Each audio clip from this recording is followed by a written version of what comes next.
Hey guys, Danny here with another LEGO Star Wars review for you. So today we have the 8087 TIE Defender. So this set came out in the year 2010. It contains 304 pieces, and when this set came out originally, it cost $50 US. So first of all guys, let me just say that I know that in most of my LEGO reviews I say that, oh, I really like this set, or oh, this set has really good features. This set is different in the sense where it's one of the few LEGO Star Wars sets that I have that I don't really like. And I'll explain why. There's just some features about it that just make it pretty bad in my opinion. I'm not a big fan of this set. First of all, I think that the price ratio that I said, 304 pieces for $50, I think that's a terrible ratio. You always want your LEGO sets to be of a ratio at about 10 cents per piece. So as you guys can, if you guys do the math, 304 pieces for $50 is not a good deal. That's not a big importance because this set is discontinued. I mean, if you were going to pick it up on eBay or Bricklink, it would probably cost a lot of money. But I remember I picked up this set back in like 2010 or 2011, and that was something I really didn't like, that I was paying $50 for a set that was pretty much just 300 pieces. So that's the first thing I don't like. And there's more things that I don't like about this set, and I'll get onto them later. But first of all, you do have the gray and black color scheme. If you guys have seen my other TIE Fighter reviews, like my TIE Interceptor review or TIE Bomber review or my TIE Collection review, if you guys haven't seen those reviews, I will put them in the description if you guys want to check them out in the description below. But anyway, those old TIE Fighters basically, and I will post pictures.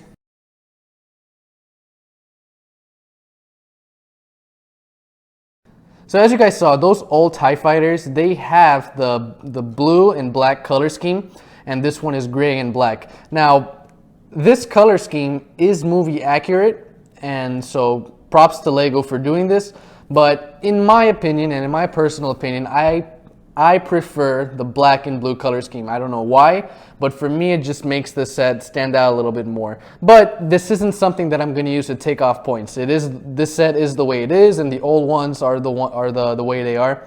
I just prefer the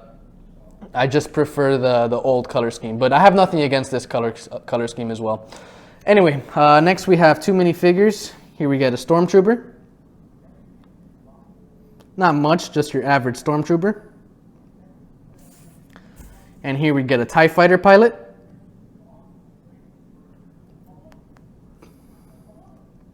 Okay.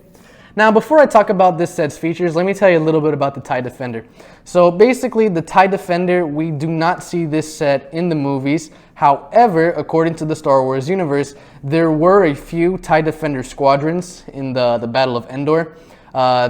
Basically, there came a point in the Empire where Emperor Palpatine, he was tired of using like the regular TIE Fighters, and he wanted like more advanced TIE Fighters. And if you guys saw in episode 6, we see TIE Interceptors for the first time.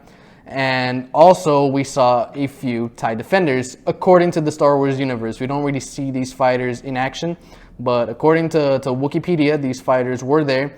And when the Empire became decentralized with the death of the Emperor and Darth Vader, we began to see more TIE Defenders being made throughout the Imperial Remnant and the Warlords era.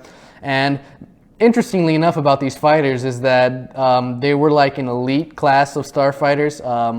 They were, I think, the first TIE series made that included a hyperdrive. All of the other TIE fighters, they didn't have a hyperdrive, which meant that, you know, they pretty much had to always be right next to their Star Destroyer. So that was one improvement that they made on the Starfighter. Also, this starfighter was reserved for TIE Interceptor pilots who had survived 30 missions and survived. So pretty cool history of this starfighter. It's just a shame that the set itself is poor, in my opinion. One cool thing about it though is you do get these flick fire missiles. As you guys can see, you just flick and you flick and you flick. And there's 2 on each wing. They're 2, 4, 6. And that's a pretty neat feature that LEGO gives us.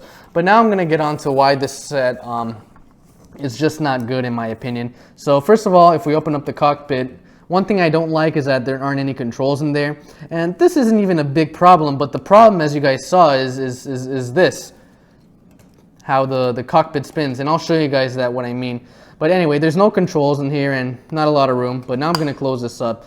So as you guys see this ship, watch as I lift it up and watch as how I spin the wings. I'm gonna do it from a side view. Watch how as I spin the wings, the cockpit moves. Like the cockpit always stays straight. So it might be hard to explain, but I'm gonna do it like this. Look at my hand and watch as I spin the wings. So pretty much the cockpit, as like this ship is like, as the ship is like spinning around or whatever, the cockpit always stays upright. I'll explain it better with this. Just give me a second, guys. Here's my TIE Interceptor. I recommend you guys watch this review. So take a look. When I spin this ship around, you see how the cockpit stays upside down, or how it stays like this, like it doesn't stay independent from the wings. In the TIE Defender, the cockpit always stays upright. So these wings might be like it might go in for like a sharp turn like this, and you guys see the cockpit stays upright. And you see this one, like if it were to take like a sharp turn, you see how the cockpit always stays still?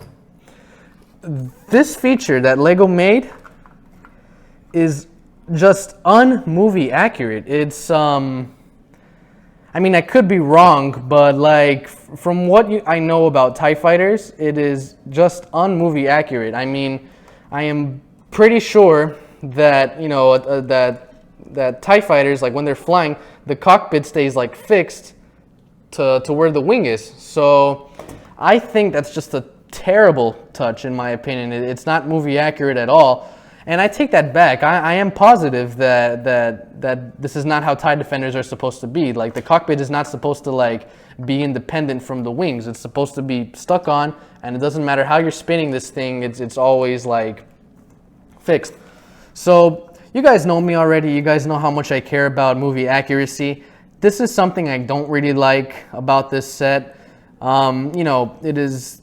I know most of my reviews I say I like the product, but I am not a big fan of this product. It's definitely a cool ship in terms of like its history, and in terms of like, you know, how it had a hyperdrive, and how like only the elite pilots of the Empire could use it. But as the Lego set, I think it's I don't know, I just don't think it's the best. I felt like maybe the cockpit could have been done a little bit better, and oh, it fell up. But I just don't like how, you know, pretty much like I'm gonna spin it. How it's this, how the cockpit is independent from the wings.